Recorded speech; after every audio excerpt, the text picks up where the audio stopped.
योजनेचे पाणी पिण्यासाठी व शेतीसाठी कडेगाव तलावात सोडा। फेब्रुवारी महिन्यातच उन्हाचा तडाखा लागत असल्याने विहिरी तलावांनी तळ गाठलाय।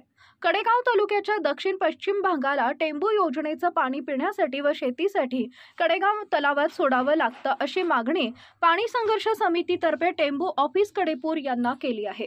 अशा मागणीचं पत्र कडेगाव मधील शेतकरी व ग्रामस्थ यांच्या सहीनं टेंबू कालवा निरीक्षक विशाल पंदरकर यांना देण्यात आले। कडेगाव तलावातील पाणी ओढा व कॅनॉल या फेब्रुवारी मार्च महिन्यात सोडलाय। कडेगाव तलावात पाणी पातळी कमी झाली आहे, परंतु कडेगाव तलावात टेंबू योजनेचं पाणी अद्यापही सोडलं नाही।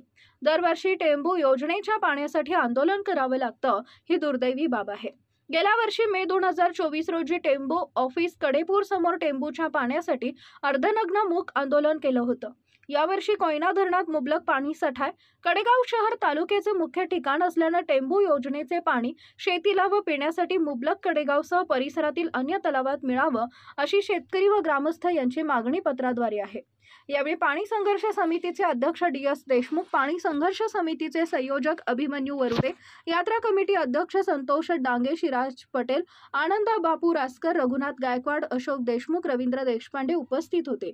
आपला जिल्हा, आपली power, power Marathi news network.